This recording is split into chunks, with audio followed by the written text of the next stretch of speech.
दोस्तों नमस्कार, मैं उपेन यादव। एक बार युवा तक कार्यक्रम में आप सबका स्वागत है। हालांकि 18 से 20 मिनट इस कार्यक्रम में मैं लेट जुड़ा हूं, क्योंकि इससे पहले मैं एडवोकेट वरिष्ठ अधिवक्ता जो है एक एजेंट साहब से मिलने के लिए मैं गया था उनके पास, तो थोड़ा सा समय लग गया। लेकिन ऐसे महान विभूति, ऐसे महान व्यक्ति को मैं सर्वप्रथम इस लाइव में धन्यवाद देना चाहूंगा। ए के जैन साहब यानी अजय कुमार जैन साहब को, जिन्होंने ये कह दिया कि मैं उनके पास गया था कि पहले भी आपने जून में जो आंदोलन हुआ उस समय मुकदमे दर्ज हो, जमानत आपने करवाई, उस समय भी आपने फीस नहीं ली। इस बार भी आप न्यायालय में गए, एक बार नहीं कई बार आप गए, आपने मजबूती से पैरवी की और मुझे जेल से बाहर लाने के साथ साथ आपने वो षड्यंत्र रचा गया था मुझे जेल में डालने का, उसका खुलासा किया और सच्चाई जनता के सामने लेके आए। क्योंकि उनकी बाइट आप सबने देखा होगा, एडवोकेट ने बाइट देके बताया था कि न एफआईआर में नाम है, न ही वो उस पर चार्जशीट में नाम है। तो ऐसे में उन्होंने आज फिर कहा कि मैं आपसे एक पैसा फीस के रूप में नहीं लूंगा, यानी कि मैं उन ऐसे महान विभूति को मैं कोटि कोटि नमन करते हुए धन्यवाद देता हूं और मैं तहे दिल से हमेशा रेडी रहूंगा। जिस इंसान ने इस विपरीत परिस्थितियों में मुझे जेल से बाहर लेके आए और इस षड्यंत्र का भांडाफोड़ किया और साथ में मेरे आर्थिक हालात जो देखते हुए उन्होंने साफ मना कर दिया कि मैं आपसे फीस नहीं लूंगा, आप युवाओं के लिए अच्छा काम कर रहे थे, उनको मैं बहुत बहुत धन्यवाद देना चाहूंगा इस लाइव में। और सबसे इसलिए मुझे थोड़ा लेट हो गया। साथियों, युवा तक कार्यक्रम का जो उद्देश्य यह था कि जो एक तो 5 तारीख को मीटिंग है, 5 तारीख को चिकित्सा वाहक की तमाम भर्तियों को लेकर मीटिंग है। मैं इसमें आप सबसे विस्तार पूर्वक चर्चा करूंगा युवा तक कार्यक्रम में कि आंदोलन में कि जो कौन कौन सी मांगों को लेकर क्या क्या हुआ, कब कब वार्ता है, आगे की रणनीति क्या है और जो मुझे जेल में डाला गया उसका कारण क्या है, क्या षड्यंत्र था, आगे क्या हो सकता है, तमाम मुद्दों को लेकर इस युवा तक कार्यक्रम में आप सबसे मैं चर्चा करूंगा। विशेषकर जो अध्यापक भर्ती परीक्षा कब होगी, कितने पद बढ़ेंगे, इसके अलावा और जो मुद्दे हैं युवाओं को जो मुझे मिल रहे हैं उनको लेकर आप लोगों से मैं चर्चा करूंगा। हालांकि कमेंट आप देख रहे हो पीछे, यूट्यूब के कमेंट इतनी फास्ट वगैरह देख नहीं पाऊंगा, लेकिन मैं पहले चर्चा करने के बाद उन कमेंट्स को पर भी मैं नजर में लेकर उनसे मैं भी उस पर भी चर्चा करूंगा। सबसे पहले तो तहे दिल से आप प्रदेश की जनता को, युवा को, मीडिया को, सबको बहुत बहुत धन्यवाद। आप हमेशा जब भी मैं संकट में रहता हूं, जब भी मुझे जेल में डाला जाता है, आप ट्विटर पर आकर इंडिया में ट्रेंड कराकर आप एहसास करवाते तमाम राजनेताओं को, राजनीतिक पार्टियों को कि उपेन यादव अकेला नहीं, हम उनके साथ हैं। यानी कि इंडिया में ट्रेंड करवाना, मुझे लगता है दर्जन भर से ज्यादा मुझे आप लोगों ने कई बार ट्रेंड करवाए। जब अहमदाबाद गुजरात में गिरफ्तार किया गया 3 बार, तो तीनों बार ट्रेंड हुआ। जब जून में गिरफ्तार किया गया तब तीनों बार ट्रेंड हुआ। जब पेपर लीक हुआ, जब 30 सितंबर को गिरफ्तार किया तब इंडिया में ट्रेंड हुआ और अब मुझे गिरफ्तार किया 2 बार ट्रेंड हुआ। यानी कि शायद राजस्थान का पहला ऐसा व्यक्ति होगा जिसको सबसे ज्यादा आप लोगों ने प्यार मान सम्मान दिया और इंडिया में ट्रेंड कराकर एहसास करवाया कि उपेन यादव अकेला नहीं है। साथियों, तमाम मुद्दों को लेकर मैं चर्चा करूंगा, तमाम युवा जुड़ेंगे। युवा तक कार्यक्रम लाखों युवाओं तक जाता है, उनके परिजन देखते हैं, युवा अभ्यर्थी देखते हैं, लेकिन इन तमाम जो मुद्दे हैं कि लोगों के सवाल में, दिमाग में एक सवाल चल रहा है कि अध्यापक भर्ती परीक्षा कब होगी, 4 और 5 फरवरी को होगी कि नहीं होगी, आगे कब होगी, कब कितने पद बढ़ेंगे, कंप्यूटर अनुदेशक भर्ती को लेकर भी, तमाम कई भर्तियों को लेकर इसमें मैं चर्चा करूंगा। ये लाइव बड़ा महत्वपूर्ण है, काफी लोग जुड़ेंगे, काफी लोग बाद में इस वीडियो को देखते हैं, काफी कम से कम 1000 यूट्यूब चैनल इस मेरे युवा तक कार्यक्रम के वीडियो को प्रसारित करते हैं, लोगों तक भेजते हैं। तो मैं तमाम लोगों से, आप सबसे मैं हाथ जोड़ अपील करूंगा, इस कार्यक्रम को तमाम जनता तक जरूर भेजिए, आम आदमी तक जरूर पूछाइए, सच्चाई का आप लोगों को पता चले। वैसे भी मैंने प्रेस कॉन्फ्रेंस के माध्यम से मीडिया के सामने सारी तथ्यात्मक बात रखी थी और मैंने फेसबुक पे लाइव किया था, यूट्यूब पे लाइव किया था, लेकिन फिर मैं आपको दोबारा सबसे पहले युवा तक कार्यक्रम में मैं आपको बताऊंगा क्या घटना घटित हुई और मेरे साथ साथ क्या क्या किया गया और मुझे कहां से कहां ले जाया गया, इसमें मैं चर्चा करूंगा, फिर मुद्दों को लेकर चर्चा करूंगा। साथियों, जो हमारी मीटिंग हुई मुख्यमंत्री जी के प्रमुख सचिव के साथ, तमाम अधिकारियों के साथ, उस मीटिंग में यह तय हुआ कि हम अलग अलग विभागों के साथ हमारी मीटिंग करवाई जाएगी और मुख्यमंत्री जी, प्रमुख सचिव भी जो गुजरात आंदोलन से तमाम जुड़ी मांगों को लेकर खुद मीटिंग लेंगे। चिकित्सा विभाग अधिकारियों के साथ साथ डीओपी सेक्रेटरी के साथ भी हमारी मीटिंग प्रस्तावित थी, यानी कि 22 तारीख को 4:30 बजे डीओपी सेक्रेटरी के साथ अन्य कई भर्तियों को लेकर हमारी मीटिंग प्रस्तावित थी। लेकिन जो वार्ता हुई, सब हमने निर्णय लिया कि जो सरदार से शुरू में हम रैली निकालेंगे, शांतिपूर्वक निकालेंगे, लेकिन हमारी ताकत जरूर दिखाएंगे। साथियों, वो रैली ऐतिहासिक होने वाली थी, 3 से 4 हजार लोग उस रैली में जुटने वाले थे। पुलिस के पास, आईबी के पास इनपुट आया कि ये रैली ऐतिहासिक होगी, बड़ी भीड़ इकट्ठा होगी, क्योंकि वहां राजनीतिक पार्टियां भी इतनी भीड़ इकट्ठा नहीं कर पाई जितने बेरोजगार वहां पहुंच जाते। कहीं ना कहीं चुनावी समीकरण को बिगाड़ने के वो उनको अंदेशा था कि कहीं ना कहीं चुनावी समीकरण बिगड़ेगा, बड़ी संख्या में भीड़ आएंगी तो कहीं ना कहीं नुकसान हो सकता है। जैसे इनपुट मिला, जैसे मैं 19 तारीख को सरदार से चूरू पहुंचा, यानी कि मैं करीब 4:30 बजे मैं सरदार से चूरू पहुंच गया, वहां से पुलिस ने मुझे गिरफ्तार किया। हालांकि रास्ते में मेरे साथी का फोन आया कि आपको परमिशन नहीं दी जा रही है। मैं वहां से सीधा कलेक्टर साहब के ऑफिस में किया, उनके पीए ने कहा कि आप एडीएम साहब से मिलिए, एडीएम साहब के निवास पे किया, एडीएम साहब से मुलाकात की और एडीएम साहब ने कहा आप एसडीएम साहब से मिलिए, और एसडीएम साहब से मिलने के लिए मैं सरदार शेर की तरफ चूरू से रवाना हो गया। जैसे मैं पूछा तो मुझे बॉर्डर पर, सरदार शेर के बॉर्डर पर वहां एंट्री होते ही मुझे पुलिस मिली बड़ी संख्या में, मुझे हिरासत में लिया। पुलिस प्रशासन ने मुझे परेशान नहीं किया, वहां मुझे बिठाया और वो कि आपको चाय पिलाते हैं, कलेक्टर साहब से आपकी मुलाकात करवाई जाएगी। मेरे 4 साथियों को अलग लिया जाता है, मुझे एक प्राइवेट गाड़ी में अलग लिया जाता है। थोड़ी देर बाद वो गाड़ी रवाना हो जाती है। रास्ते में भी मुझे कहीं एक जगह चाय पिलाई जाती है, वहां भी बेरोजगार मुझे पहचान लेते हैं और मुझसे बात करने लग जाती है, ये तो उपेंद्र यादव है, पुलिस उसको क्यों लेके जा रही है। मैंने उनको बताया कि मैं आंदोलन में आया था, मुझे यहाँ से गिरफ्तार किया गया। साथियों 10:30 बजे हम लोग श्यामनगर थाने पहुंचते हैं। श्यामनगर थाने में मुझे बिठा दिया जाता है। मैं लगातार उनसे सवाल पूछ रहा हूं, मुझे किस मामले में गिरफ्तार किया गया, मुझे बताइए किस मामले में गिरफ्तार किया गया, मैं सरदार शेर से मुझे क्यों लाया गया, मैं तो परमिशन के लिए एसडीएम साहब के पास डाला था, हजारों युवा बेरोजगार आएंगे उनका क्या होगा। हालांकि जब मुझे गिरफ्तार किया गया था उस समय मैंने ट्वीट करके आप लोगों को जानकारी दे दी थी, पुलिस ने हमें हिरासत में ले लिया है। साथियों 3 बजे यानी कि जो 19 तारीख को जब रात को हमें बिठाया गया 10:30 बजे, सुबह 3 बजे मुझे वहां से श्यामनगर थाने से हिरासत से जो वहां से लेकर फिर 200 फीट बाईपास 2 घंटे हम वहां रुकते हैं, गाड़ी में मुझे रखा जाता है और फिर 6:23 पर हाईवे किंग के सामने से मुझे वापस घुमाकर, मैं टाइम इसलिए बता रहा हूं, मैं टाइम देख रहा था कि मुझे कहां कहां घुमाया जा रहा है, और फिर मुझे वापस श्यामनगर थाने में लाया जाता है। साथियों ये चीज आप तक सच्चाई रखना मैं चाहता हूं कि कम से कम आप लोगों को पता चले कि कितना बड़ा षड्यंत्र था। हालांकि मैं पिछले लाइव में हर लाइव में आप लोगों से जिक्र करता रहता हूं, क्योंकि मैं युवाओं की आवाज उठा रहा हूं, सच की आवाज उठा रहा हूं। किसी भी षड्यंत्र में मुझे फंसाया जा सकता है। मैं लगातार आपके सामने बात रखी थी, मैंने आपके सामने कई जिक्र किया था कि मेरी गाड़ी में कोई हथियार रख दे या नशीली चीज रख दे, किसी भी चीज में अनैतिक किसी चीज में मुझे फंसाया जा सकता है। ये चीज मैंने अंदेशा आपके सामने पहले के कई लाइव में रखा था और आगे भी अभी भी रख रहा हूं, क्योंकि मैं युवाओं के लिए आवाज उठाता हूं। कहीं ना कहीं इस सिस्टम में जो षड्यंत्र जो किया गया, कहीं ना कहीं आने वाले समय भी षड्यंत्र हो सकता है, इसलिए मैं भी सचेत हूं, आप भी सचेत रहे। मैं लगातार पहुंचता रहा। मैंने कहा कि मैं खाना नहीं खाऊंगा जब तक आप मुझे नहीं बताओगे। रात को 8 बजे मुझे बताया जाता है कि 2016 के मुकदमे में आपको गिरफ्तार किया जाता है, क्षतिपूर्ति बॉन्ड पे आपके साइन है। मैंने कहा क्षतिपूर्ति बॉन्ड क्या है ये तो बताइए। बोले कि ये न्यायालय में बताएंगे। यानी कि मेरे एडवोकेट से, मेरे परिजन से, मेरे दोस्तों से किसी से मुलाकात नहीं करवाई जाती है।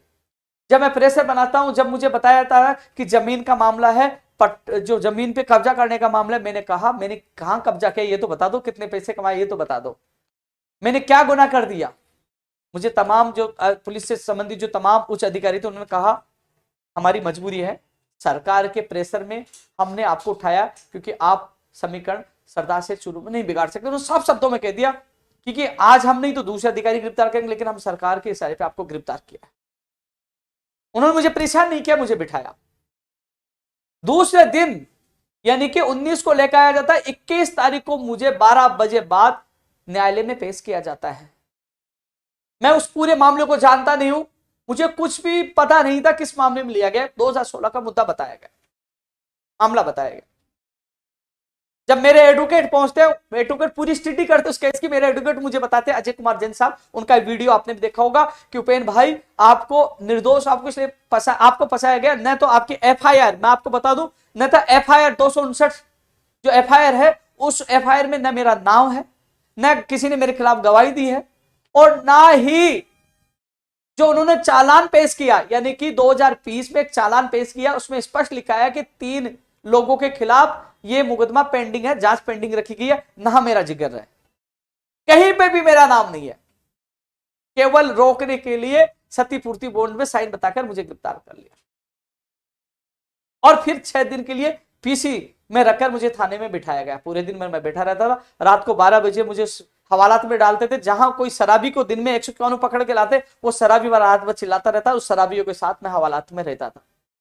शराबी भी वहां सोते थे, और उसी में टॉयलेट, उसमें फ्रेश होना, ऐसी गंदी जगह जहां शराबी सो रहे थे उनके बीच में मैंने रात गुजारी। क्योंकि गुना मेरा यह था कि मैं युवाओं की आवाज उठा रहा था, युवाओं के लिए लड़ रहा था। जो बजट की घोषणाएं, जो गुजरात आंदोलन का मांगे, जो लखनऊ समझौते की मांगे, मंत्रियों के समझौते की मांगे, उन तमाम मांगों के लिए मैं आवाज उठा रहा था और मैं कह रहा था, सरकार से लड़ रहा था।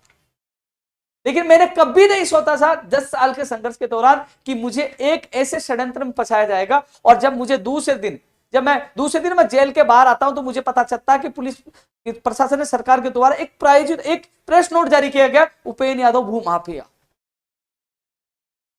और मीडिया में भी वो प्रेस नोट भेजा गया। मीडिया ने जो खबरें चलाई, मीडिया की 1% गलती नहीं है। मीडिया को तो जो उन्होंने दिया सरकार के द्वारा, जो उन्होंने प्रेस नोट जारी किया, उस प्रेस नोट के आधार पर उन्होंने खबर छापी। मीडिया ने हमेशा साथ दिया, लेकिन मीडिया को सच्चाई का पता चल चुका है।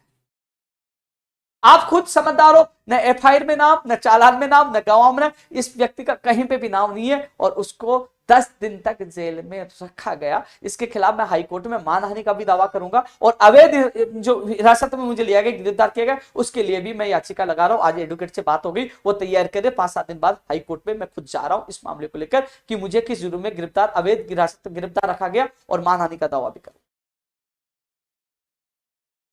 कुछ लोगों ने कोशिश की मेरी छवि खराब करने की, लेकिन प्रदेश के लाखों युवा जो दिल से चाहते हैं, सब लोग समझ गए कि 2016 का मामला है, और 16 का मामले तफ्तीश करने वाले अधिकारी जो शहीद स्मारक के सामने उनका ऑफिस है, मैं वहां धरना प्रदर्शन करता था, तब उन्होंने क्यों नहीं पकड़ा मुझे? आप सोचिए, जब जून में मुझे गिरफ्तार किया गया तो वो मुकदमा क्यों नहीं दिखाया कोर्ट में? हर बार कोर्ट में, इस बार भी बताया कि उपेंद्र यादव के ऊपर धरना प्रदर्शन के 8 मुकदमे हैं। जब जून में मुझे गिरफ्तार किया गया तभी वो रिकॉर्ड दिखा रहे थे, तब ये श्यामनगर थाने का मुकदमा क्यों नहीं दिखाया? होता तो दिखाते, लेकिन नहीं। मुझे आप सोचिए, 6 साल तक मुझे ऐसे छोड़ते, 6 साल तक गिरफ्तार क्यों नहीं किया? आप सोचिए। फिर 27 तारीख को मुझे पेश करते हैं और 28 तारीख को ही मुझे जमानत मिल जाती है। सोचिए इतनी आसानी से जमानत कैसे मिली, जब मेरा इसमें कोई लेना देना नहीं था, केवल मेरी छवि खराब करने की। क्योंकि राजस्थान के लाखों युवा और करोड़ों लोग मुझे चाहते हैं, मुझे सम्मान देते, क्योंकि उनके लिए मैं सड़क पर रहकर, राजस्थान का वो मैं युवा हूं जिसने 300 से ज्यादा आंदोलन राजस्थान के युवाओं के लिए किया है, 8 बार से ज्यादा आमरण अनशन, उत्तर प्रदेश से लेकर दिल्ली से लेकर गुजरात तक आंदोलन किया है, और 2 लाख से ज्यादा युवाओं को सरकारी जॉब दिलाने में अहम भूमिका निभाई है। और सरकार कोई सी भी सीधी टक्कर लिया, राजनेताओं से लड़ाओ, पेपर माफियों के खिलाफ लड़ाओ, उसकी सजा मुझे दी गई कि इस व्यक्ति की छवि खराब की जाए। लेकिन वो चाल विफल हो गई। लेकिन उन सबको भूलकर भी मुझे विश्वास है कि मुख्यमंत्री जी के सामने कुछ लोगों ने गुमराह करके उनके सामने गलत तथ्य पेश किया है। मुझे नहीं लगता, जिस प्रकार 45 मिनट तक मुख्यमंत्री जी से हमने वार्ता की, जिस प्रकार उन्होंने बात की, जिस प्रकार उन्होंने हमारे ज्ञापन पे खुद ने मेंशन किया, अधिकारियों को निर्देश दिए और उन्होंने कहा कि मैं आपके साथ हूं, मुझे नहीं लगता कि वो ऐसी हरकत करवाएंगे। मुझे मुख्यमंत्री जी पर कोई शक नहीं, वो ऐसी हरकत कराने वाले इंसान भी नहीं है। लेकिन कहीं ना कहीं इनको गुमराह किया गया, गलत तथ्य पेश किए गए, और कहीं ना कहीं इसमें बहुत लोग हैं जो षड्यंत्र कर रहा है, बहुत लोग हैं सरकार में। लेकिन मैंने सबको भूलकर फिर भी सरकार के सामने हाथ जोड़कर यह कहता हूं कि हमारी मांगे पूरी कर दो। गुजरात में आंदोलन के दौरान जिन मांगों को लेकर मुख्यमंत्री जी से और अधिकारियों से वार्ता हुई थी, उन मांगों को पूरा करिए। आज जैसे ही जो गुजरात आंदोलन की जो प्रमुख मांग थी, तमाम जो मांग थी, उनको लेकर संघर्ष जारी था। रेडियोग्राफर, लैब टेक्नीशियन, जो महिला स्वास्थ्य कार्यकर्ता की जो भर्ती के लिए जो मांग कर रहे थे लगातार, उसकी विज्ञप्ति आज जारी हुई है। आज मीटिंग होने वाली थी, लेकिन आज मीटिंग इसलिए कैंसिल की गई कि आपकी सोमवार को 1 बजे होगी, कि उससे पहले आज इन भर्तियों का काम वो कर रहे थे। उन्होंने कहा कि पहले हम मीटिंग लेंगे, और सोमवार को 1 बजे आपकी मीटिंग होगी। प्रिंसिपल सेक्रेटरी जो पृथ्वीराज जी से हमारी मीटिंग होगी, हमारे प्रतिनिधि मंडल की जो चिकित्सा विभाग के जो जुड़े अभ्यर्थियों के साथ। तो आज इन भर्तियों की विज्ञप्तियां जारी की है। ये हमारे संघर्ष की एक बड़ी जीत है, जिसके लिए आप देख लिए मेरी फेसबुक, यूट्यूब, सब जगह देख लीजिए, मैंने मुख्यमंत्री जी का आभार जताया है। मैंने साफ शब्दों में कहा, जहां सरकार काम करेगी मैं आभार जताऊंगा, और जहां सरकार काम नहीं करेगी तो खुला विरोध करूंगा। मुझे केवल मेरे बेरोजगारों की मांगों से मतलब है। जहां अच्छा काम होगा तो मैं खुलेआम धन्यवाद दूंगा, और जहां गलत होगा मैं विरोध करूंगा। यह मेरी नीति है। आज सबसे पहले मैंने धन्यवाद दिया कि आपने हमारी मांग मानी, गुजरात आंदोलन की एक मांग पूरी की, रेणुका पर लैब टेक्नीशियन और जो महिला स्वास्थ्य कार्यकर्ता की जो विज्ञप्ति जारी है, जो आवेदन की प्रक्रिया जो शुरू हुई है, उसके लिए मैंने आप सबसे पहले धन्यवाद दिया और मैं फिर दे रहा हूं। मुख्यमंत्री जी आपका इसके लिए बहुत बहुत धन्यवाद। ओबीसी आरक्षण की विसंगति को दूर करने के लिए बहुत बहुत धन्यवाद। जहां अच्छा काम करोगे मैं धन्यवाद दूंगा, और जहां काम नहीं होगे, जब वादे पूरे नहीं होंगे, विरोध करना पड़े तो मैं विरोध करूंगा। साथियों, 2016 के झूठे मुकदमे में फंसाया गया 10 दिन तक, किसके लिए? आप लोगों के लिए। आपने राजस्थान का एक ऐसा एमएलए, मंत्री, ऐसा नेता बता दीजिए जो सड़कों पर 24 घंटे आपके लिए पड़ा रहे। आपने देखा होगा कि लगातार आप लोगों के लिए कितना संघर्ष करता हूं। जून में मुझे 4 मुकदमों में लगातार जेल में भेजा, आप लोगों ने देखा होगा। जब गुजरात अहमदाबाद किया तो 3 बार मुझे हिरासत में लिया गया और अब फिर से हिरासत में लिया गया। आप सोच लीजिए कितनी बार मैं आप लोगों के लिए जेल जा रहा हूं, सड़कों पे सो रहा हूं, अनशन कर रहा हूं, लाठियां खा रहा हूं, धक्के खा रहा हूं, लड़ रहा हूं आप लोगों के लिए, माफियों से लड़ रहा हूं। जेल में भी मुझे वहां पेपर माफिया का एक सदस्य मिला कि आप फर्जीवाड़े के खिलाफ आवाज मत उठाइए, कुछ भर्ती आने वाली है, आप चुप रहना, आपको 2 दिन के अंदर 1 करोड़ रुपए दे दिए जाएंगे। जेल में भी मुझे खरीदने की कोशिश की गई, वहां और कह दी थी, मैंने कहा आप 1 करोड़ नहीं, मुझे 100 करोड़ दे दीजिए। उपेंद्र यादव बिकने वाला नहीं है, ना झुकने वाला है। आप चाहे मुझे गोली मरवा दीजिए, लेकिन मैं युवाओं को, सपनों को बिकने नहीं दूंगा, यूं ही आपके खिलाफ आवाज उठाता रहूंगा। वहां जेल में जो मेरे बैरक में 19 लोग थे टोटल, उन्होंने सबने कहा कि हमने फिल्मों में देखा है, लेकिन एक ऐसा इंसान जिसको रिश्वत दी जा रही है वो ठुकरा रहा है और कह रहा है कि गोली मरवा दीजिए, ना झुकूंगा ना बिकूंगा, लेकिन मेरे युवाओं के भविष्य के लिए लड़ूंगा। ये जेल में उस माफिया के सामने मैंने सीना ठोक के ये बात रखी, क्योंकि मैं झुकने वाला नहीं हूं, ना बिकने वाला हूं। मैंने कभी भी ईमानदारी से समझौता नहीं किया, लड़ा हूं, इसलिए मैं जेल के बाहर आ गया। कई लोगों ने सोचा कि एडवोकेट गोवर्धन जी जो जेल के अंदर है उस जैसे हालात हो जाएंगे और उपेंद्र यादव का कैरियर खत्म और यह कभी बाहर नहीं आएगा। अरे मैं गलत होता। मेरे घर पे पुलिस की क्या मिला? आप क्या मिला वहां पे? बेरोजगारों के ज्ञापन, कुछ स्टाम्प जिनका जो लोग मेरे से जुड़े हुए हैं, जिन्होंने ऑफिस का किराया दिया था, या क्या मिला? दस्तावेज समय जो दस्तावेज जो नाम परिवर्तन से जो दस्तावेज जो है शैक्षणिक हो गए वो संबंधित, वो मिले? क्या मिला? सब लीगल चीज मिले, कुछ नहीं मिला। आज मैं बाहर हूं, सत्य में विजयते, सत्य की जीत हुई। लेकिन साथियों, आप सोचिए 10 दिन तक अपने परिवार से दूर रहकर, जून में, अक्टूबर में वहां, नवंबर में यहां, आप सोचिए कितना मजे। आप सोचिए फिर भी मैं जेल से बाहर आता हूं, सीना तान के खड़ा हो जाता हूं और आपके लिए आवाज बुलंद करता हूं। मुझे पूर्ण विश्वास है कांग्रेस सरकार की जो तमाम नेता है, मंत्री है, मुख्यमंत्री जी है, उनको भी एक दिन मेरे ऊपर ये दया आने लग जाएगी, ये बंदा अपने लिए नहीं युवाओं के लिए लड़ता है, सच के लिए लड़ता है, इसको जेल में डाला गया, वो गलत डाला गया, इसको प्रताड़ित गलत किया जा रहा है, ये कभी भी गलत मांग नहीं उठाता, कभी भी आके ये नहीं कहता मेरे लिए कुछ कर दो, ये कहता इन युवाओं के लिए कर दो, अपने लिए नहीं दूसरों के लिए मांगने आता है, दूसरों के लिए लड़ता है, दूसरों के लिए जेल जाता है। नुकसान के डर से कई लोग गलत जो कदम उठवा रहे मेरे खिलाफ, एक दिन वो भी एक दिन पछताएंगे कि एक सच्चे इंसान को हम लोग जेल में डलवाकर, शराबियों के बीच में, नशेड़ियों के बीच में रखकर उसका अपमान किया है। बस मेरा गुनाह था कि मैं आप लोगों के लिए आवाज उठाता हूं, और इस गुनाह को मुझे 1000 बार करना पड़े तो मैं करूंगा, ये मुझे जेल में 1000 बार डाले तो मैं चाहूंगा। लेकिन साथियों, एक बात पुनः आपसे निवेदन कर रहा हूं, राजनीति है। मैंने कभी नहीं सोचा था कि कब्जा करने का झूठा आरोप में मुझे जेल में डाला जाएगा, फर्जी कागजों के लिए मुझे जेल में डाला जाएगा।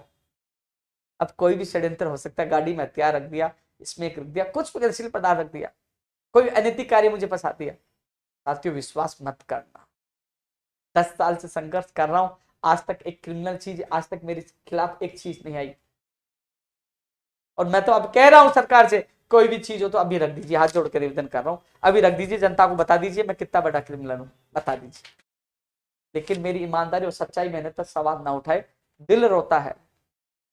साथियों, धरना प्रदर्शन, लाठियां चार्ज, बहुत कुछ हुआ 10 साल में, अनशन किया, कभी टूटा नहीं। लेकिन जिस दिन मुझे पता चला कि मुझे माफिया का टैग लगाकर, ठगी का आरोप लगाकर मुझे बदनाम किया जा रहा है, उस दिन मैं टूटा। उस दिन रात को भी बहुत रोया कि जो दूसरे के लिए 10 साल अपने परिवार से दूर होकर संघर्ष किया, बहुत रोया।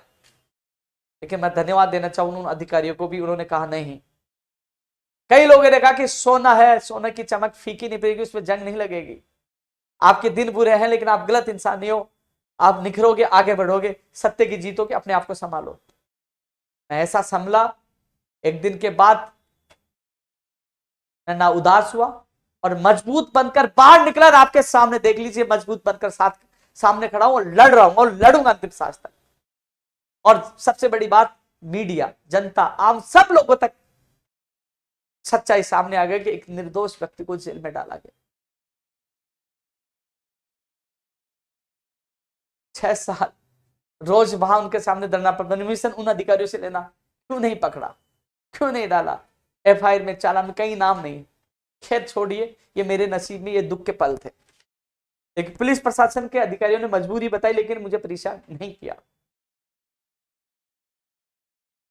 और आज रेडियो का लेफ्टिनेंट 3 भर्तियों का काम है, मैंने धन्यवाद दिया। और मैं पुनः कह रहा हूं, कांग्रेस सरकार से और मुख्यमंत्री जी से मेरी कोई लड़ाई नहीं है। वो जब जब अच्छा काम करेंगे मैं सबसे पहले धन्यवाद दूंगा, अच्छा काम करेंगे। और ये भी कह रहा हूं, मुख्यमंत्री अशोक गहलोत जी ने कई अच्छे काम किए हैं, कई हमारी मांगे मानी है, जिसके लिए पहले भी धन्यवाद दिया और आज भी धन्यवाद देता हूं। और मरते तब तक कहूंगा, अच्छे काम किए उनके लिए मैं भूलूंगा नहीं, अच्छे काम के लिए कभी ये नहीं कहूंगा इन्होंने नहीं किए। जो सत्य हो मैं हमेशा बोलता रहूंगा, लेकिन जो गलत काम, जो मांगे नहीं मानी जाएगी, उनके लिए हमेशा मैं आवाज उठाता रहूंगा, चाहे मेरी गर्दन कट जाए, चाहे मुझे जेल में डाल दे, या चाहे किसी षड्यंत्र फंसा दे, मैं हटने वाला नहीं। खैर, मैं जेल से बाहर हूं, न्यायालय में न्याय मांगने जाऊंगा, मानहानि का दावा भी होगा और मुझे अवैध हिरासत में लगे, इस केस को खत्म कराने मैं न्यायिक प्रक्रिया से भी हाई कोर्ट में जो मेरे एडवोकेट से बात होगी उसके माध्यम से मैं कार्रवाई करूंगा। अब मैं अब चीजों को बताना चाहूंगा कि 5 तारीख को सोमवार को 5 ही ना भाई, हाँ 5 ही है सोमवार को, 1 बजे चिकित्सा विभाग की भर्तियों को लेकर मीटिंग है। सुबह 10 बजे सोमवार को 10 बजे मैं कार्यालय में, 10 बजे नहीं 11 बजे, सोमवार को 11 बजे मैं राजस्थान बेरोजगार एकीकृत महासंघ कार्यालय में युवाओं से मुलाकात करूंगा। यदि चिकित्सा विभाग से संबंधित कोई भी कागज हो, कोई भी पीड़ा हो तो मुझे बताना। मैं 1 बजे मीटिंग में जाऊंगा तो आपकी बात मजबूती से रखूंगा। वहां ज्यादा लोग नहीं, 5 लोगों को मेरे साथ बुलाया है, तो मैं 5 जो गुजरात में थे और कुछ लोग और हैं उनको साथ लेकर उनकी बात मजबूती से मैं रखूंगा। प्रिंसिपल सेक्रेटरी के साथ और अन्य अधिकारियों के साथ हमारे प्रतिनिधि मंडल की वार्ता होगी। ये सीएमओ की तरफ से उनको निर्देश दिए गए और वो मेरे पास समय आ गया। और 7 तारीख को जो डीओपी से संबंधित जो अन्य कई भर्तियां हैं उनको लेकर डीओपी सेक्रेटरी के साथ दोपहर बाद मीटिंग होगी 7 दिसंबर को, यानी कि 2 मीटिंगें फिक्स होगी। उसके बाद मुख्यमंत्री जी के प्रमुख सचिव से भी जो तमाम मांगों को लेकर दूसरी मीटिंग होगी। उम्मीद है कई मांग पूरी होंगी, जैसे आपने देखा आज लोगों को खुशखबरी मिले, कई मांगे और पूरी होंगी। एक चीज मैं आपको बता दूं, मैं इन तमाम चीजों को लेकर चर्चा करूंगा, कमेंट भी पढ़ूंगा। अब मैं सवाल जो षड्यंत्र के बारे में आप लोगों को बता दिया, ज्यादा से ज्यादा लोगों को बताना। और एक चीज और बता रहा था, अध्यापक भर्ती परीक्षा कब होगी, सबका सवाल है। 4 और 5 फरवरी को प्रस्तावित थी। पदों की जो संख्या बढ़ाने को लेकर जो फाइल गई हुई थी, जो अभ्यर्थना जो वित्त विभाग में गई हुई थी, उसने ऑब्जेक्शन लगा के वापस शिक्षा विभाग को भेज दिया। आने वाले वीक में शिक्षा विभाग वापस फाइल वित्त विभाग में भेज रहा है। और वहां से जो ऑब्जेक्शन लगाया वो दूर होने के बाद वो शिक्षा विभाग को भेजेंगे, शिक्षा विभाग फिर भेजेगा किसको, कर्मचारी चयन बोर्ड को, और फिर कर्मचारी चयन बोर्ड विज्ञप्ति जारी करेगा। इसमें 2 चीज निकल के आ रही है। मैंने उनको ऑप्शन दिया एक, वैसे लगभग आपको मैं बता दूं 100% 4-5 फरवरी को एग्जाम नहीं होगी। कई लोग सोच रहे हैं कि उपेंद्र यादव क्यों देरी करवा रहा है, 4-5 साल से तो हम वैसे इंतजार करें। मैं देरी नहीं करवा रहा, मैं आपको सच्चाई बता रहा हूं, क्योंकि आप लोगों के मैसेज आते हैं कि होगी कि नहीं होगी, हम कंफ्यूज है। आपको सच बताना, सच कड़वा था, सच बताना मेरा कर्तव्य है। मैं तो चाहता हूं समय पे हो, क्योंकि पिछले 3-4 साल से आप बहुत पेपर लीक हो गया लेवल 2 का, बहुत आपने इंतजार किया है, बहुत साल से आप तैयारी कर रहे हो, तो मैं आपकी पीड़ा समझता हूं। लेकिन मैंने एक रास्ता इनको बताया है। जो पद बढ़ाने की बात चली है, पद तो बढ़ेंगे, अब लोग बहुत आएंगे ज्ञापन देने वाले। जब गुजरात आंदोलन था, हनुमान किसान को यहां भेजा, उन्होंने ज्ञापन दिया, उसके बाद आके मैं मिला और गुजरात की महान पत्र में शामिल किया। और जब मुख्यमंत्री जी के सामने साथ जब मुख्यमंत्री प्रमुख सचिव से मिला, तब भी मैंने मजबूती से आपकी बात रखी। और हाँ, सैद्धांतिक सहमति मिली। रीट अध्यापक भर्ती परीक्षा लेवल 2 में पदों की संख्या बढ़ाई जाएगी, विशेष शिक्षकों को लेवल प्रथम में एक भी पद कम नहीं किया जाएगा, यानी कि यह हमारे संघर्ष के इतिहास की जीत है। अब लोग कह रहे कितने पद बढ़ेंगे, पहले 1500 पदों की बात चली थी, लेकिन अब दोबारा से उन्होंने लेटर लिखा कि बताया जाए कितने विभाग में पद रिक्त हैं, वो सूचना मंगाई जा रही है। तो साथियों घबराइए मत, मैं कोशिश कर रहा हूं जो आपके जितने पद किए गए वो तो बढ़े, उससे भी ज्यादा बढ़े, तो आपको घबराने की आवश्यकता नहीं है। पदों की संख्या बड़ी संख्या में बढ़ेगी, आपको घबराने की आवश्यकता नहीं है। उन्होंने सूचना मांगी, वो हमारे आंदोलन का ही दबाव है, एक सहमति है। जब लोग कहते थे कि उपेंद्र यादव ने बीएसटीसी का साथ दिया है हमेशा, अब वो लेवल 2 वाले भी नहीं कह पाएंगे। लेवल 2 का सिलेबस जारी करवाना, सामान्य ज्ञान ज्यादा जुड़वाना, कठिनाई स्तर कम करवाना, विस्तृत सिलेबस जारी करवाना, और जब आप संकट में आ गए थे, जब आपके पद कम कर दिए गए थे उस समय, हालांकि लेवल 1 वालों ने कहा उपेंद्र यादव उनका साथ क्यों दे रहा है, कई लोगों ने सवाल उठाए, लेकिन मैंने कहा मैं सत्य का साथ दूंगा। तब उपेंद्र यादव उनके साथ था, और उस पदों की संख्या जो कम की मैं लड़ा, और पदों की संख्या आपकी बढ़ेगी। इसलिए आप लोग, मैं जहां गलत होगा मैं हर व्यक्ति का साथ देता हूं, विशेष को साथ दिया। तो लेवल 2 में पदों की संख्या बढ़ेगी, जिसके लिए सूचना मांग ली है। और कितने पदों बढ़ेगी, मैं तो कोशिश कर रहा हूं 6000 से ज्यादा बढ़े, तो 5000 तो बढ़नी चाहिए, ज्यादा बढ़े वह भी कोशिश कर रहा हूं। लेकिन अब एग्जाम कब होगा मैंने बताया नहीं होगा, लेकिन एक रास्ता मैंने उनको सुझाया है कि आप विज्ञप्ति जारी करके आवेदन लीजिए, समय पे एग्जाम करवाइए। जो पद आप डिटेल मांग रहे हो, जो आप वित्तीय स्वीकृति आप वित्त विभाग से लेना चाहते हो, वो लेकर बाद में आप संशोधित विज्ञप्ति जारी कर देना।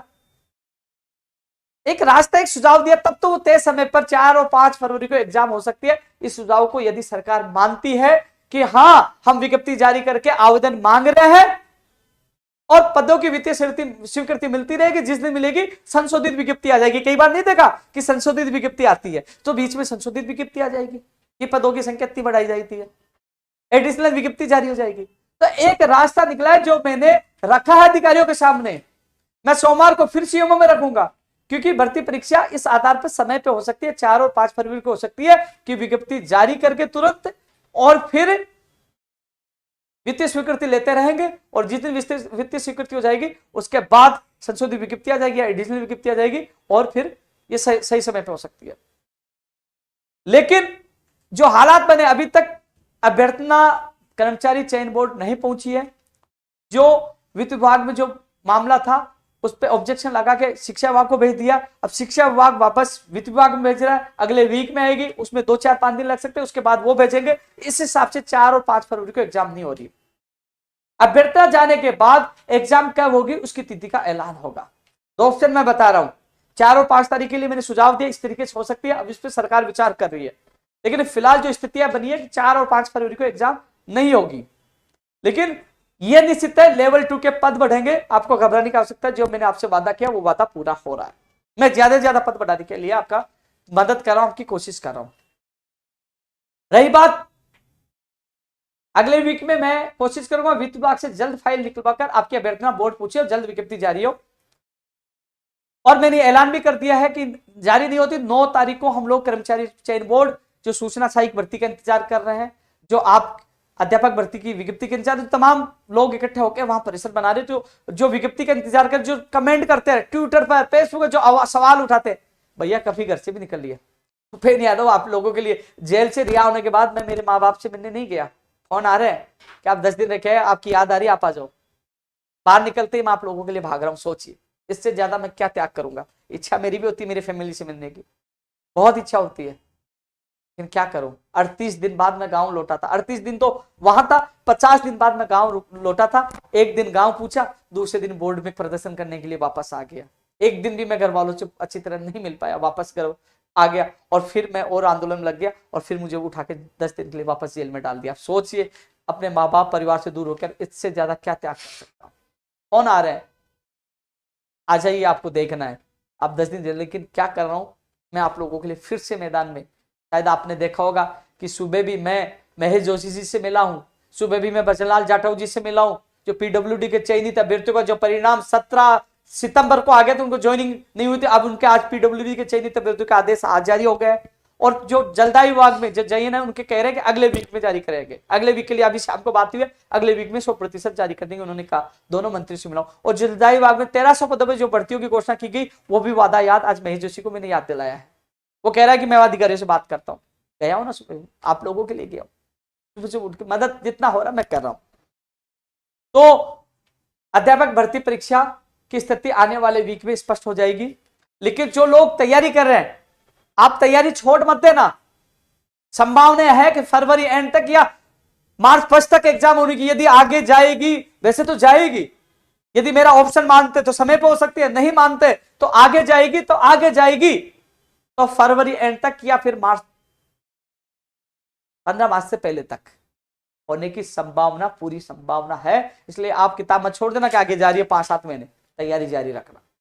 लेकिन अच्छी बात यह है, लेवल फर्स्ट वालों को ये कहूंगा, हाँ मुझे पता है आपका इंतजार बढ़ रहा है, लेकिन लेवल 2 वालों के लिए इंतजार नहीं बढ़ रहा। लेवल 2 वालों के लिए तो अच्छी खुशखबरी आने वाली, पद बढ़ रहे हैं।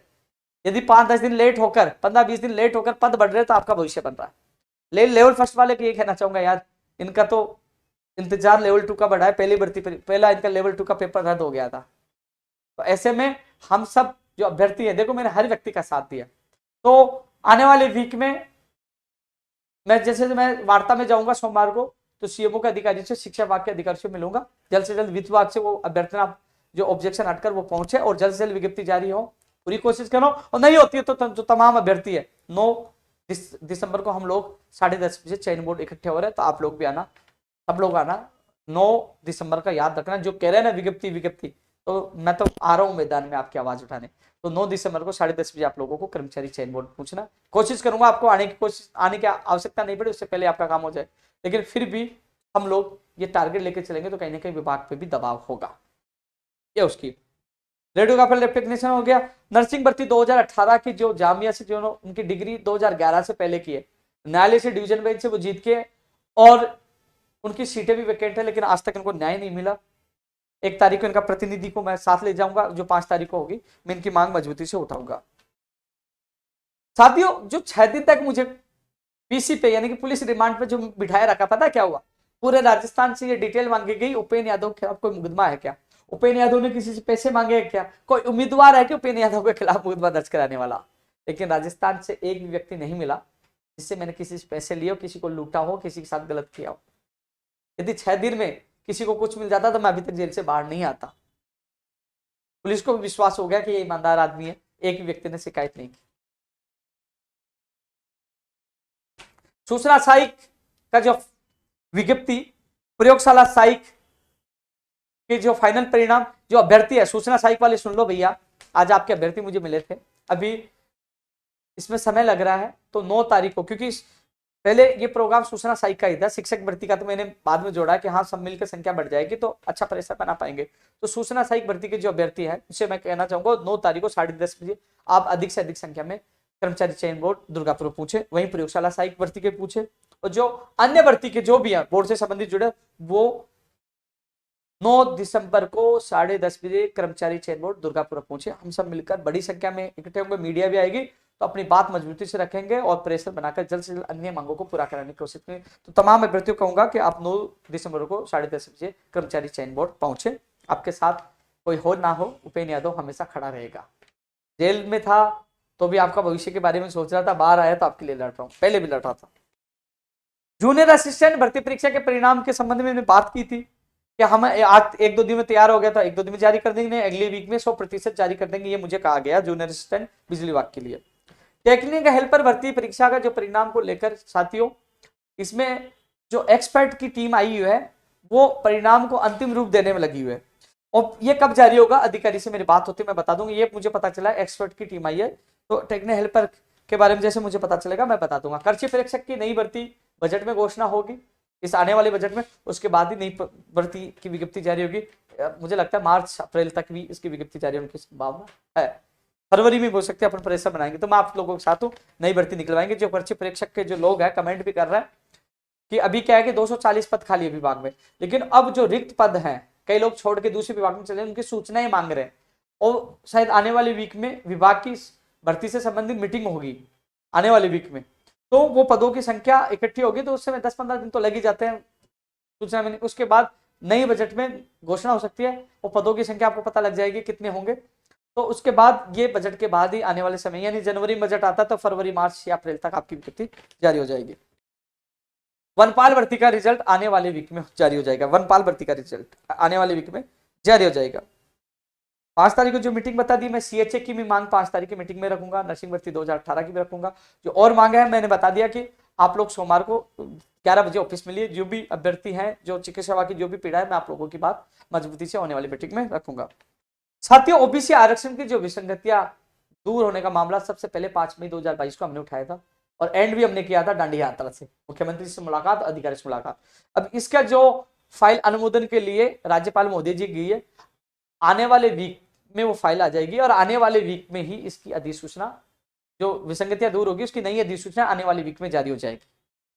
आपको बता दूं, लोग कॉपी पेस्ट करते होंगे, सच आपको बता दूं, क्योंकि हम धरातल पे काम कर रहे हैं। शुरुआत हमने की थी आंदोलन की, एंड हमने किया, परिणाम आपके सामने, चाहे कोई कुछ भी कहे, लेकिन यह है ओबीसी आरक्षण की विसंगतियों का जो मामले का जो फाइल कैबिनेट से अनुमोदन होने के बाद राज्यपाल मोदी जी गई है, फाइल उनके पास है, आने वाले वीक में वो आ जाएगी और आने वाले वीक में संशोधित जो नई अधिसूचना ओबीसी आरक्षण की विसंगतियों को दूर करते हुए कार्य विभाग द्वारा आने वाले वीक में 100% जारी कर दी जाएगी। तमाम भर्तियों में, आने वाली विज्ञप्तियों में इसकी समस्या का हल हो जाएगा। जो सबसे बड़ा लाभ रीट में, सूचना सहायक में, कई भर्तियों में इसका लाभ देखने को आप लोगों को मिलेगा। पंचायती राज जैन भर्ती, जो वीर योद्धा है पंचायत राज जैन भर्ती के मित्र, कंप्यूटर ऑपरेटर, कंप्यूटर अनुदेशक भर्ती में शिथिलता वाले, कनिष्ठ अनुदेशक वाले, जो महत्वपूर्ण भूमिका गुजरात आंदोलन में निभाई। साथियों, जब वार्ता हुई थी, आपको पता, आपके प्रतिनिधि सब लोग शामिल थे। मुख्यमंत्री जी, प्रमुख सचिव कुलदीप राका जी से हमारी एक और मीटिंग होगी, तब तक वो सभी विभागों की मीटिंग ले रहे हैं। पंचायत राज जैन भर्ती के लिए स्पष्ट मैं ये कहना चाहूंगा कि हम लोग रेगुलर भर्ती की मांग करें, पहले बजट की मांग है। मुख्यमंत्री जी ने खुद ने ज्ञापन में मार्क किया था, पूछा था कौन से विभाग की जो बजट की घोषणा बाकी है। और आप चिंता मत करिए, फाइल किसी की भी चले, चलने दो फाइल, संविदा पे चले, संविदा का विरोध पहले दिन से कर रहे हैं। आपके सरदार सिंह, पप्पू, आपके सीताराम, सब लोग अच्छी मेहनत कर रहे हैं, लोकी, तमाम लोग अच्छी मेहनत कर रहे हैं, तो आपको घबराने की आवश्यकता नहीं है। लड़ाई तो वही है, जेल क्यों जा रहे हैं आप, सोचिए जेल क्यों जा रहे हैं, नाराजगी क्यों है सरकार से टक्कर क्यों ले रहे हैं, भारत जोड़ो यात्रा में क्यों जा रहे हैं ज्ञापन देने। तो आप चिंता न करिए, आप हताश होने की आवश्यकता नहीं, फाइल चलने चाहिए, मत सोचिए कि हमारी भर्ती रुक गई, नहीं, इस भर्ती के लिए लड़ रहे हैं और जीतेंगे, परिणाम भी आप लोगों को मिलेगा, हताश होने की आवश्यकता नहीं है।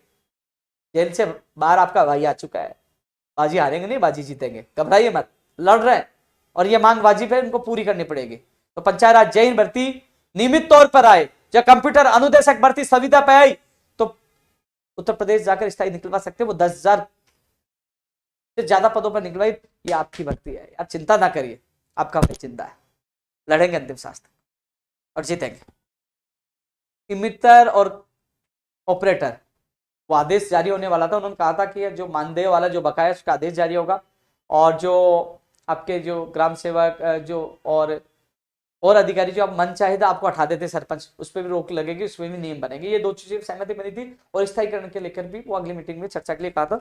तो दूसरी मीटिंग होगी साथियों, आपका प्रतिनिधि एक नहीं 2 शामिल थे। मैं इनके साथ, जो मैंने वादा किया था कि मैं आपके साथ अंतिम सांस तक साथ दूंगा, जब एक समय ऐसे भी थे तो 2 लोग हमारे साथ गुजरात में थे, लेकिन मैंने वादा किया था मजबूती से आपकी बात मुख्यमंत्री जी के सामने आपके प्रतिनिधियों ने रखी और मुख्यमंत्री जी प्रमुख सचिव के सामने भी मजबूती से रखी, और देखना ये वार्ता सफल होगी। आपने जो मेहनत की उसका परिणाम आप लोगों को जरूर मिलेगा। मैं आपके साथ पहले भी था, आज भी हूं और आगे भी रहूंगा। जब मीटिंग होगी मैं आप लोगों के जो 2 प्रतिनिधि, एक नहीं 2 जाएंगे वापस और मजबूती से रखेंगे, तीसरा मैं, चिंता मत किया, आपका मजबूत सीनियर एडवोकेट मैं हूं और परिणाम निकलेगा। और जब भी आवश्यकता होगी, कोई भी रणनीति होगी, मैं आपके जो अध्यक्ष राजाराम जी, सीताराम जी, और जो आपके जयप्रकाश है, आपके देवेंद्र है, आपके जो और भी जो साथी है, महावीर जी हैं, तो आपके जो मान सिंह जी है, जो तमाम जो लोग आपकी टीम है, उनको मैं सूचना दे दूंगा, बता दूंगा। तो आप चिंता न करिए, हम रणनीति से काम करें, परिणाम निकलेगा। और आपकी मांगों को लेकर जब वार्ता हुई तो पॉजिटिव ही रेस्पॉन्स मिला था, कई मांगों को लेकर सहमति बनी थी। कंप्यूटर अनुदेशक भर्ती का जो मामला चल रहा है, ये जो मीटिंग होगी दूसरी, उसी में ही स्पष्ट हो पाएगा। उन्होंने कहा था दूसरी मीटिंग में इसका निस्तारण करेंगे, मामला गंभीर बना हुआ है। मैंने मजबूती से आपकी बात रखी थी और आपके काफी साथी प्रयास कर रहे, तो आने वाली जो मुख्यमंत्री जी प्रमुख सचिव से मीटिंग होगी उसमें निस्तारण होगा। और मेहनत आपके लोग बड़ी मजबूती से कर रहे हैं, लेकिन जो चयनित अभ्यर्थी घबराए हैं उनको किसी को भी घबराने की आवश्यकता नहीं है। मैंने कहा था आपकी नियुक्ति प्रक्रिया में किसी प्रकार की बाधा नहीं आएगी, तो आपको घबराने की आवश्यकता नहीं है। चयनित अभ्यर्थियों को पुनः विश्वास दिला रहा हूँ, घबराने की आवश्यकता नहीं है। आपका भाई आपको कह रहा है, लेकिन शिथिलता वालों को भी कहना चाहूंगा कि मैंने कहा था कि मैं अंतिम सांस तक आपके लिए प्रयास करूंगा, जो कर रहा हूं और आगे भी करूंगा। मुझे पूरी उम्मीद है जो मीटिंग होगी जरूर मुख्यमंत्री जी आप लोगों को शिथिलता देकर आप लोगों को न्याय प्रदान करेंगे। तो आने वाली मीटिंग पे इस पर सबकी निगाह है, मेरी भी निगाह, आपकी है, उम्मीद है इसमें हमें न्याय मिलेगा। कनिष्ठ अनुदेशक वाला भी मामला वापस आरपीएससी से वापस फाइल आई है, उसमें कुछ और चीज मांगी है, लेकिन इसकी महत्वपूर्ण ये जो होने वाली 7 तारीख को जो मीटिंग होगी, इस मामले को जो आपका प्रतिनिधि साथ होगा, क्योंकि ये डीओपी और आरपीएससी के बीच में है, तो इस मामले को जल्दी करवाया जाएगा, क्योंकि ये मीटिंग आपके लिए रामबाण साबित होगी। वो कॉलेज लाइब्रेरियन, पीटीआई, जो नियमों संबंधित है तमाम भर्तियों की वार्ता डीओपी सेक्रेटरी से होगी। कंप्यूटर भर्ती का परिणाम 10 से 25 के बीच में आएगा, ये मैंने आपको ट्वीट करके बता दिया था। कई चीजें हैं उनको लेकर मैंने चर्चा की। आज का जो है कि आने वाले समय में आगे की रणनीति क्या होगी, कोशिश कर रहा हूं माननीय मुख्यमंत्री जी से मुलाकात हो। उम्मीद है कि मुख्यमंत्री जी से हमारे प्रतिनिधि मंडल के 7 सदस्यों की दोबारा मुलाकात होगी और कहीं ना कहीं हमारी कई मांगे पूरी होगी। और मुख्यमंत्री से मुलाकात नहीं होती है तो फिर हम लोग हजारों की संख्या में राहुल गांधी जी से मिलने जाएंगे, विरोध करने नहीं जाएंगे, मिलने जाएंगे, ज्ञापन देंगे, अपनी बात रखेंगे। लेकिन ये कब जाएंगे, जब मुख्यमंत्री जी से मुलाकात नहीं होगी। तब मुलाकात हो जाएगी, हमारी समस्या को हल हो गया, तो फिर हम लोग स्वागत करने के लिए तैयार हैं। हम राहुल गांधी जी का हजारों की संख्या में स्वागत करेंगे यदि युवा बेरोजगारों की मांगों को पूरा करते हैं। हमें केवल मांग से मतलब है, हमें कोई राजनीति से मतलब नहीं है। मांग पूरी होती है तो हम लोग राजस्थान के युवा बड़ी संख्या में स्वागत करेंगे। या मैं मुख्यमंत्री जी को बताऊंगा, तमाम अधिकारियों को बताऊंगा, हमें मांग से मतलब है। और यदि मांग पूरी नहीं होती तो हम लोग केवल हमारी मांग रखने के लिए हजारों की संख्या में हम लोग जाएंगे, जिसकी रणनीति बन चुकी है। क्योंकि मुझे पता है फोन टेप हो रहा है, सब कुछ टेप हो रहा है, लेकिन हम फोन पे नहीं, हम व्यक्तिगत मिलकर चर्चा करके पूरी रणनीति हमने तैयार कर ली है। यदि मुलाकात नहीं होती, हमारी समस्याओं का वार्ता को जो दौर शुरू हो रहा है, 5 तारीख को वार्ता है, 7 तारीख को वार्ता है, और वो जो वार्ता होगी उनमें समस्याओं का हल नहीं होता है, तो हम भारत जोड़ो यात्रा में बड़ी संख्या में जाएंगे और हमारी मांगों को लेकर गुहार करेंगे। आगे की रणनीति यही है, भारत जोड़ो यात्रा में हम सब लोग जाएंगे। कैसे जाएंगे, क्या जाएंगे, कहां जाएंगे, वो आने वाले समय में आप लोगों को बता दिया जाएगा। लेकिन उम्मीद करता हूं ऐसी नौबत नहीं आएगी। कहीं ना कहीं मुख्यमंत्री जी जिस प्रकार हमें समय दिया, मुख्यमंत्री जी के निर्देश पे ही अधिकारियों से मीटिंग हो रही है।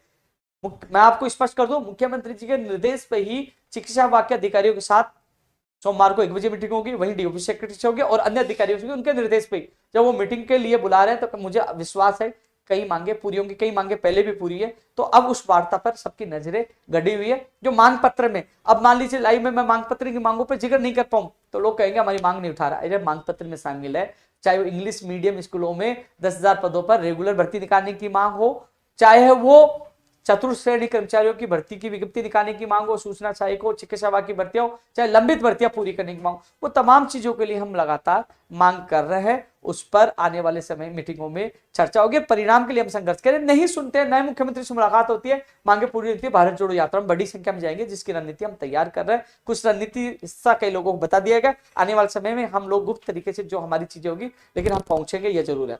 और चीज क्या है जो आपके मैं कमेंट फटकर मैं यूट्यूब पे देख रहा हूँ, हाँ, दंत चिकित्सक भर्ती की जो पहले बजट में घोषणा हुई थी 400 से अधिक पदों पर, वो भी एक आपका प्रतिनिधि को मैं साथ लेके जाऊंगा सोमवार को, उसको भी रखेंगे, पहले भी रखे थे।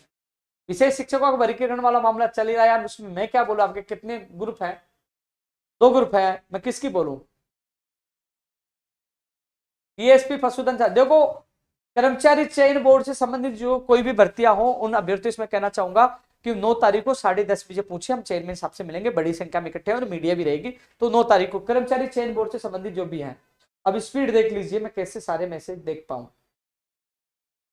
हाँ, ओबीसी आरक्षण में जो 2018 से 22 तक जिन पदों का नुकसान हुआ, शेडो पोस्ट के मांग कर रहे हैं। जिन नेताओं ने विश्वास दिलाया तो देखना अब उनका भी सच्चाई सामने आ जाएगी। उन्होंने वादा किया था आपको पोस्ट दिलाएंगे। उपेंद्र यादव तो पहले दिन से मांग कर रहा था। उपेंद्र यादव ने तो आपको यह भी कहा था कि विसंगतियां तो सरकार दूर करेगी, क्योंकि युवाओं में आक्रोश है, चुनाव आगे आज नहीं कल करना पड़ेगा। तब ये मत कह देना नेताओं ने, देखना नेता ये कहोगे हमारे संघर्ष की जीत होगी। संघर्ष की जीत तब होगी जब जितने पदों का नुकसान हुआ वो मिलेंगे शेडो पोस्ट के द्वारा, तो असली संघर्ष की जीत होगी। ये तो मैंने पहले ही कह दिया था कि ये विसंगतियां तो दूर करनी पड़ेंगी, वो हो गई है। अब मेरे वीडियो देखना, मेरा ट्वीट देखना, मैंने आपको पहले ही बता दिया था ये हमारी जीत नहीं है। जीत तब होगी जब तमाम पदों का जो नुकसान हुआ 2018 से 22 तक वो शेडो पोस्ट मिलेगी, तब असली जीत होगी। इसके लिए मैं आपके साथ हूं, साथ देने के लिए। लेकिन वो राजनेताओं को जरूर कहिए कि जो आपको वादा करके गया कि आइए असली लड़ाई में आइए, अन्यथा आप सोचिए आपके साथ बड़ा धोखा हुआ। मैं तो आपके साथ पहले भी था, आगे भी हमेशा मैंने मांग रखी है, मैं साथ था, रहूंगा। बच्चा राज एलडीसी के जो 6029 उनके लिए भी जूनियर अकाउंटेंट को सीईटी से बाहर करे, वो भी जो तमाम जो मांग पत्र में शामिल है उनके लिए मैं हमेशा आवाज उठा रहा हूं, आवाज उठाऊंगा। लेकिन आरएस वाली भी मैं मांग उठाऊंगा साथियों, नई आरएस की भर्ती की विज्ञप्ति की भी मैं मांग उठाऊंगा, एलडीसी की भी मांग उठाऊंगा, राजस्थान पुलिस भर्ती की भी मांग उठाऊंगा। जो तमाम है मैं एक बार वो देख लेता हूं, कोई भूल न जाऊं।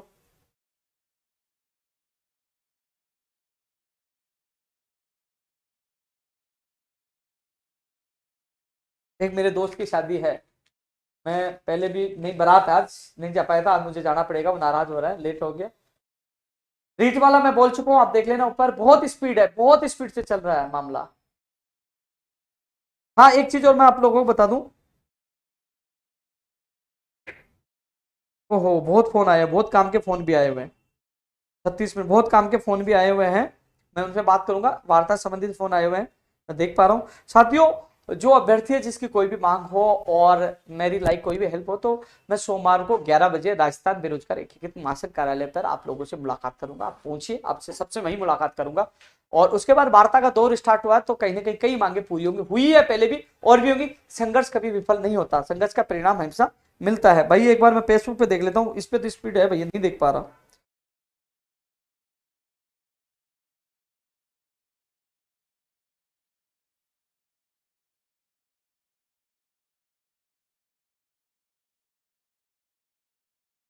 एमबीसी वाला इस कंप्यूटर अनुदेशक वैकेंसी में लागू होगा कि नहीं होगा, भैया आगे के लिए कह रहे हैं, अभी आगे के लिए कह रहे हैं। मैंने एक वीडियो देखा, अभी स्थिति स्पष्ट नहीं है इसकी। प्रयोगशाला सहायक भर्ती वाली मांग रखी जाएगी, जो पद रिक्त रह गए उन पे भी सूची निकलवाएंगे, चिंता मत करिए। वो हमारी सोमवार को 1 बजे मीटिंग है। सेकंड ग्रेड 2016 वाले मुझसे मिल लिए एक बार आकर, कंप्यूटर अनुदेशक शिथिलता के लिए बोल दिया है। फूड सेफ्टी, मोटर वाहन उपनिरीक्षक वाला भी मामला है। चलो मुझे मैं आप काफी समय से मैं लाइव आ चुका हूं, समय भी हो चुका है। जिन अभ्यर्थी कोई मांग रह गई है और अपनी कोई मांग हो, तो वो सोमवार को 11 बजे राजस्थान बेरोजगार एकीकृत महासंघ कार्यालय पहुंचे। जितनी में सहयोग होगा मैं आप लोगों का सहयोग करूं। कोई बात हो रहा है भाई, कोई विशेष कमेंट बताओ भाई। रामदेव भाई, ये रामदेव चोटिया है, बहुत मेहनती है, मैं इस पे फकर करता हूँ, गर्व करता हूँ, इस पे प्राउड करता हूँ। ऐसे ईमानदार और अच्छे दोस्त मिले, जो हमेशा जब संकट में होता हूँ गांव से बककर यहाँ आ जाते हैं, मुझसे मेरी बहुत ज्यादा चिंता करते हैं। तो ऐसे लोगों को मैं सैल्यूट करता हूँ, इनकी ईमानदारी को, इनकी सच्चाई को। और जयराम, रविंदर, एक नहीं तीन तीन हनुमान, बहुत लोग हैं, नाम लिस्ट में होगी, लेकिन ये कर्मठ वो लोग हैं जो संकट में साथ रहते हैं। ऐसे लोगों का मैं सौभाग्यशाली हूं, ऐसे मुझे दोस्त नहीं भाई मिले। और भानु सरपंच, सरपंच साहब, इसका तो विशेष योगदान है भानु भाई का, तो सरपंच होते हुए भी मुझे हर संकट में साथ देते हैं। साथियों, एक और युवा तक कार्यक्रम आपसे मुलाकात करूंगा जल्द ही, युवा तक कार्यक्रम एक और आएगा, फिर मुलाकात होगी। लेकिन किसी की मांग भूल गया हो या कोई मांग हो, तो सोमवार को सुबह 11 बजे मैं राजस्थान बेरोजगार एकीकृत महासंघ कार्यालय में आप लोगों से मुलाकात करूंगा। जय हिंद, जय भारत।